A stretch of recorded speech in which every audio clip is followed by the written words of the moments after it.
हमको मीडिया के पत्रकार ने कहा कि घुसपैठिया का मुद्दा है।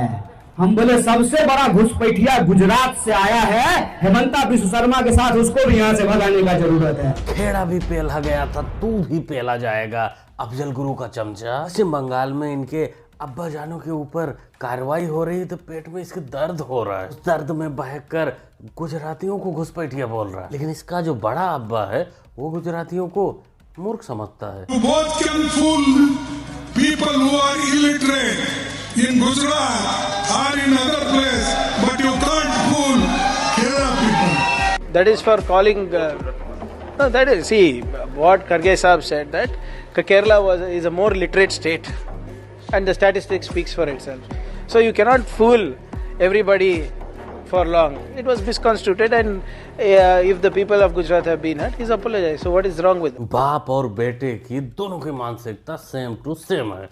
बाप को गुजराती मूर्ख नजर आते हैं और बेटा भी हाँ में हाँ मिला देता है। कह रहा है कि अब्बू जान ने माफी तो मांग ली है, बात खत्म। गुजराती को अनपढ़ बोलो, जाहिल बोलो, कुछ भी बोल दो, उसके बाद माफी मांग लो पप्पू जैसा, बात खत्म हो जाता है। गुजराती अनपढ़ इनके नज़र में इसलिए हैं कि वो बीजेपी को वोट करते हैं, वहीं अगर कांग्रेस को जिताते तब वो पढ़े लिखे हो जाते। चलने के लिए सड़क नहीं है, आप कार खरीदेंगे तो आपको टैक्स देना पड़ेगा, और उसी कार को लेकर के पेट्रोल पंप पे जाएंगे तो और टैक्स देना पड़ेगा, और फिर पेट्रोल पंप से जब रोड पे चलेंगे तो टोल टैक्स देना पड़ेगा। एक ही इंसान से बार बार टैक्स वसूला जाता है। जब तेरे अब्बा की सरकार थी, अम्मी की सरकार थी, तब ये सब टैक्स नहीं लगता था क्या? ये सब टैक्स का पैसा सरकार लोगों के बजाय चाइना से लेती थी क्या? वो फंड कर देता था क्या कि भारतीयों को परेशानी ना हो, तुम जमीन हमको दे दो, हम तुमको फंड कर देते हैं, चलाओ। ये पप्पू के जाहिल जो लोग हैं ये कुछ भी अनाप शनाप बकते रहते हैं, कुछ भी पेलते रहते हैं, लेकिन मोटा भाई नक्सलियों को पेलता है। ये मारे गए 12 नक्सली हैं जिनके 100 यहाँ पर मौजूद हैं। ये मंगड़ू है, कोंटा एरिया कमेटी का सचिव था। ये जो पहला शव है वो मंगड़ू का, और ये दूसरा शव हितेश, ये हितेश का शव है जो एसीएम कैडर था, एरिया कमेटी का सदस्य था। उसके अलावा बाकी जो इनके और बहुत सारे सदस्य हैं उनके नाम है। और देखो ये हमारे भाई लोग भी वीडियो बना रहे हैं हमारा। ये सब भाई हैं, मतलब पुराने संबंध है, कोई ऐसा नहीं कि आज संबंध बना है, सबसे पुराने संबंध है, लेकिन आज कोई बात नहीं करना चाह रहा है। इनका कहना है कि जो भी बात करेंगे एसपी सुकमा करेंगे, हम लोग बात नहीं करेंगे। तो आज पहचान नहीं रहे, लेकिन खैर जो भी हो, बड़ी सफलता के साथ ये टीम वापस लौट रही है, और सभी लंबे समय से मेहनत कर रहे थे किसी भी तरीके से नक्सली जो संगठन है उसे पूरी तरीके से नस्तनाबूद कर दें, और आज कोंटा एरिया कमेटी को पूरी तरीके से इन्होंने खत्म कर दिया। जो किया गया है यहाँ, जो बारात लगी है लाशों की, ये मोटा भाई का प्रण था। कांग्रेस द्वारा जो भी पाले गए नक्सली हैं, सपोर्टर हैं उनके नक्सली, उनको मुख्य धारा में वापस आना होगा या फिर हुर होना होगा। जो लोग वापस आए उनको इज्जत सम्मान से घर मिला, सनातन में वापसी मिली, बहुत कुछ सुविधाएं मिली जो मिल सकती थी सरकार की तरफ से। और जो अभी भी नहीं माने कि नहीं पप्पू संभाल लेगा, उनको ऊपर का रास्ता दिखा दिया। 172 जवानों को मारने वाला हिडमा जब मारा गया, इंडिया गेट पर नारे लगे, कितने हिडमा मारोगे, हर घर से निकल लेंगे हिडमा। ये वीडियो को राहुल गांधी ने स्वयं ट्वीट किया है। कैसे बच सकते हैं? इन्होंने 70 से लेकर मार्च 26 तक नक्सलवाद का समर्थन किया है, ये नरसंहार का समर्थन किया है, और 20,000 लोग जो मारे गए, इसका दोषी अगर कोई एक है तो कांग्रेस की वामपंथी विचारधारा वाली पार्टी। बिल्कुल, इसीलिए कांग्रेस राज दर राज मिटती जा रही है, क्योंकि उनके द्वारा पाले गए नक्सली मुख्य धारा में वापस आ जा रहे हैं, सनातन में आ रहे हैं। जैसे मैं बताया ही, पिछली वीडियो में दिखाया ही था कि वो जब सनातन में वापसी हो रहे थे तो एक चिमकांडी है कांग्रेस, काला तीतर जिसे बोलते हैं, उदित राज, वो कह रहा था कि नहीं ये तो गलत हो रहा है सरकार की तरफ से, उनको सनातन में क्यों वापस किया जा रहा है, वो हिंदू क्यों बन रहे हैं। तो जाहिल को मैं बताया था कि वो आज से नहीं आदि से हिंदू हैं। भवानीपुरे आमी नाकि हारबो, ओरे बाबा रे, बोली आगे दिल्ली सामला, तो नेक्स्ट गुजराटे तुई हारबी, तोरा हारबी। সারা দেশে হারবি। ये तो सपना है ना ममता जी, वैसे सपना देखना कोई बुरी बात नहीं है। पिछला चुनाव याद होगा, शुभेंदु अधिकारी ने ही तुमको हराया था। तुम पीछे के रास्ते से बाद में सीएम के सफर तक पहुंच गए, क्योंकि पार्टी टीएमसी मतलब ममता बनर्जी, पार्टी भी तुम्हारे इर्द गिर्द घूमती है, तो पीछे का रास्ता यूज कर लिया। लेकिन अब की बार लगता है आगे पीछे दोनों तरफ मोटा भाई ने मोटा वाला डंडा डाल रखा है। आपकी पलायन करना पड़ सकता है, जैसे हिंदू पलायन किया करते थे तुम्हारे जीतते ही। আমি এখনো বলি অ্যাপিল করবেন, আমরা ট্রিব্যুনালে লড়াই করব। মনে রাখবেন আগামী দিন নিশ্চয়ই আপনাদের নাম উঠবে, কিন্তু পরিবার পরিজনের সবার ভোট যেন বিজেপিতে একটাও না যায়, অন্য কোনো পার্টিতে না যায়, কোনো সাম্প্রদায়িক দলে না যায়।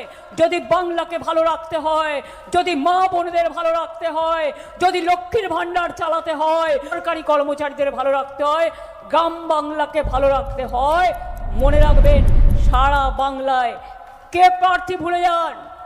আমার সরকার যদি চান, আমার নেতৃত্বে তৃণমূল কংগ্রেস সরকার, তাহলে প্রার্থী আমি। আমার নামটা মনে রেখে ভোটটা তৃণমূলকে আর জোড়া ফুলকে দেবে। अगर आप बंगाल को सुरक्षित करना चाहते हो, सुरक्षित रखना चाहते हो, टीएमसी को सुरक्षित रखना चाहते हो, तो बीजेपी को वोट मत देना। यह है ममता बनर्जी के बंगाली में कथन। मतलब ये वोट मांग रही हैं कि सीधा सीधा धमकी दे रही हैं। अरे तुमने अच्छा काम किया होता है, अगर किया है तो अपने काम के आधार पर वोट मांगो। ये उसको वोट मत देना, इसको वोट मत देना, हमको सुरक्षित करना, ये बकलोली करने की जरूरत नहीं पड़ती ममता जी। तुम्हारे प्रदेश के जो नज़ारे देखे जाते हैं, जो देखा गया है, और कहीं नहीं दिखते। मतलब ये कह रहे हैं कि इनके गोद में 6 महीने की बेटी थी, जिसको छीन करके आग में डाल दिया गया, जो इनके घर को जलाने आए थे, और फिर उसके बाद तुरंत इन्होंने अपनी बेटी को उठाया और जान बचा करके यहाँ इतने दूर नाव में बैठ करके, आधे घंटे दूर है इनका घर, वहाँ से नाव में बैठ करके यहाँ पर अपनी जान बचा करके आए। ये सब दिया है, देखिए काट के हम लोग का खून बहा देगा, ऐसा छाप दिया है। देखिए इस तरह कुछ ऐसे बड़े पत्रकार रवीश कुमार जी कहते हुए नजर आ रहे हैं कि आप लोगों को फैक्ट्स एंड फिगर पर ध्यान देना चाहिए। तो रवीश कुमार जी जरा देखिए, ये हिंदू है और ये पललपुर गांव है। उस गांव में एक सरकारी स्कूल है जहां पर 500 हिंदू, विस्थापित हिंदू, वेस्ट बंगाल के विस्थापित हिंदू यहाँ पर आकर के उन लोगों ने शरण ले रखी। पूरा मामला पश्चिम बंगाल का है, या और किसी प्रदेश में ऐसा नहीं दिखता। वो जम्मू कश्मीर में वो समय अलग था, उस समय दिखा था, लेकिन आज के समय में ऐसा कुछ नहीं दिखता। लेकिन ममता बानो के राज्य में ऐसा हुआ। मुर्शिदाबाद में भी बहुत दिन नहीं हुआ ऐसा कांड हुए, शायद ये मुर्शिदाबाद की ही वीडियो होगी, जहाँ हिंदू परिवारों को पलायन करना पड़ा क्योंकि वो बीजेपी को वोट किए थे। पिछली बार बीजेपी वोट तो ले ली थी, लेकिन अपने कार्यकर्ताओं के लिए कुछ किया नहीं था, बाद में कुछ सपोर्ट नहीं किया था हारने के बाद, वो भी दुम दबाकर भाग गए थे। लेकिन उम्मीद है अब की जिस प्रकार पकड़ बनाए हैं ये लोग, सीआरपीएफ को तैनात किए हैं, मामला कंट्रोल में रहेगा मोटा भाई के। हर मंडल में कम से कम एक महिला थाना और प्रत्येक पुलिस थाने में सहायता का डेस्क बनाएंगे और हर महिला को सुरक्षा का वादा पूरी करने के लिए ये थाने और ये महिला डेस्क अहर्निश दिन रात कार्यरत रहेंगे। यह है बीजेपी का मैनिफेस्टो, जिसमें बताया जा रहा है कि मंडल दल मंडल महिलाओं के लिए थाना बनाया जाएगा। वहीं ममता जी क्या सोचती हैं, जरा ये भी सुन लो। and especially the girl child at night time they should not be allowed to come out in the outside. Muslim area सिर्फ टीएमसी है, ऑप्शन में कांग्रेस अगर मिल जाएगा तो मिल जाएगा, वरना मुस्लिम एरिया में सिर्फ टीएमसी है। बीजेपी का बी का वर्ड का जो थोड़ा सा टुकड़ा है ना, वो नुक्ता भी उसको नहीं जाएगा। वो 99 बोलो 100 बोलो, जो डेटॉल का ऐड है ना 99% 9 को मिटाएगा, वो एक को नहीं मिल रहा है, वो एक भी नहीं जाएगा बीजेपी। बिल्कुल मियाँ जी, आपको बताने की जरूरत भी नहीं है, ये उम्मीद बीजेपी वाले करते ही हैं कि 99.9% वोट उनको नहीं मिलेगा। एक आध वो 0.1% वो भूला भटका वही आ जाएगा। लेकिन चुनाव के बाद बीजेपी को भी समझना चाहिए कि वो भी हिसाब किताब बराबर रखें और बाद में बताएं, एहसास करवाएं कि तुम टीएमसी हो, पार्टी वाली नहीं दूसरी वाली टीएमसी। आपको लगता है कि इस पूरे कैंपेन के लास्ट ट्रेल में आपकी लैंग्वेज, सीएम हिमंता बिस्वा शर्मा की लैंग्वेज अनपार्लियामेंट्री हुई, क्योंकि आपने पेल दूंगा ये सब चीजें कही हैं? प्लीज मेरा लैंग्वेज लालन तब से हमेशा अच्छा है। ये गलत दूसरा से कनेक्शन लीजिए, मुझसे नहीं। नहीं सर, मैं आपसे बस इतना पूछ रहा हूँ, आपसे बस इतना पूछा सर कि नहीं, आपको ये बोलना पड़ेगा कि कांग्रेस पार्टी ने अपना रोक लगाया सर, कांग्रेस पार्टी ने अपना लालन तब का मीनिंग क्या है? मैं तो हिंदी कोई बात नहीं देखा, मैं क्या कर सकता हूँ उसमें? आपका क्या है? हमें जो कॉलेज में हिंदी सिखाया गया है उसमें कोई लालन का वर्ड ही नहीं था। खत्म, टाटा बाय बाय, लल्लन टॉप गया। चमचागिरी आदमी आखिर कब तक करेगा? कभी ना कभी तो फंसेगा ही। कुछ लोगों को लगता है कि नहीं, सीएम नहीं जानते ये सब चीज़ें, उनके कानों तक नहीं पहुंचती चमचागिरी। पहुंचती है मियाँ, और फंसते भी हैं। देश में सबको पता है कि लल्लन टॉप किस प्रकार की खबरें दिखाता था, किस प्रकार अभी भी दिखाता है, प्रोपेगेंडा किस प्रकार फैलाया जाता है। इनको मामा का जो बयान है, पेल देंगे, पकड़ लाएंगे, उठवा लेंगे, वो असंवैधानिक है, अनपार्लियामेंट है।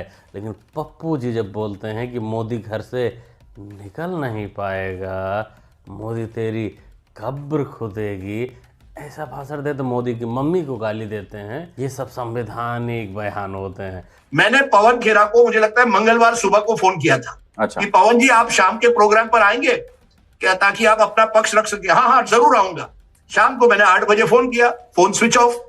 लगातार 3-4 लोग उनके करीबी जो है उनसे भी बात की, कहा है Pawan Khera? No no no no, he is underground. अरे मैंने कहा लेकिन सुबह तो हमारी बात हुई थी और वो तैयार हुए थे आने के लिए। फिर देखते हैं पवन खेरा के कुछ विजुअल्स आ रहे हैं या कह रहे हैं कि पवन खेरा तेलंगाना चले गए हैं। तो क्या हुआ? सुबह 8 बजे आप मुझे कहते हैं मैं टीवी पर आऊंगा शाम को और मेरा पक्ष रखूंगा। 8 बजे रात होते होते आप तेलंगाना चले जाते हैं।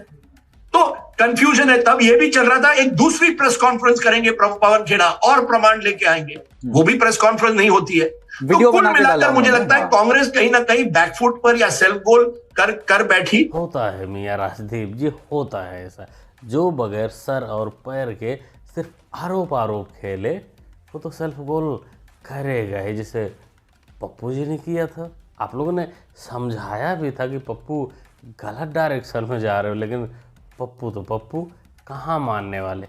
सेल्फ कॉन्फिडेंस उनका इतना रहता है कि वो कुछ भी बोल देते हैं, सारे मोदी चोर हैं बोल देते हैं, और फिर होते हैं सुप्रीम कोर्ट के सामने नतमस्तक। यहाँ भी तगड़ा डंडा सेल्फ गोल चपरासी ने कर दिया है। देखो आगे क्या होता है। तकलीफ तब होती है जब आप लोग वहां डोकलाम में मेरे देश का जवान जब वहां पर आपस में फाइटिंग चीन से होती है, तो रात के अंधेरे में राहुल गांधी चीन दूतावास जाते। तकलीफ तब होती है हमको, तकलीफ तब होती है जब यहाँ बांग्लादेश में अडानी साहब का बिजली का जो है उनको टेंडर मिला, तो इनको दिक्कत हो गई। चीन कंपटीशन में था, चीन को क्यों नहीं मिला? चीन से कितना हमदर्दी है, कितना प्यार है इनको, आज वो समझ में आ रहा। और एक बात, अभी प्रियंका जी कह रही थी कि इस देश का प्रधानमंत्री कायर है। मैं कहना चाहता हूं देशवासियों को, 1500 हेक्टेयर की जमीन चीन ने नेहरू जी की सरकार में कब्जा कर लिया। वो कभी नहीं कहेंगी नेहरू जी कायर थे, कभी नहीं कहेंगी।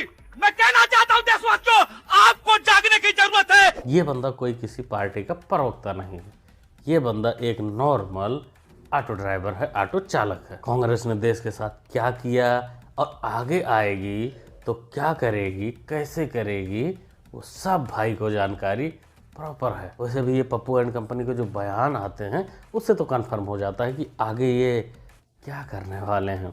इसीलिए ऑटो वाले ड्राइवर भाई ने सटीक जानकारी दी और बताया कि तुमने पहले क्या क्या किया है। क्या बोलते हो दोस्तों, क्या सोचते हैं आप लोग इस भाई के बयान पर? ओवरऑल पूरी वीडियो के बारे में आप लोग क्या सोचते हैं, क्या कहना चाहते हैं? ममता बानो के बारे में क्या कहते हैं? क्या वो दिन उनका दोबारा वापस आएगा या फिर टाटा बाय बाय आपकी होने वाला है? जो भी सोचते हैं कमेंट बॉक्स खाली कमेंट में लिखिए, बताइए, अपनी राय दीजिए। मिलते हैं अगली वीडियो में। Thanks for watching.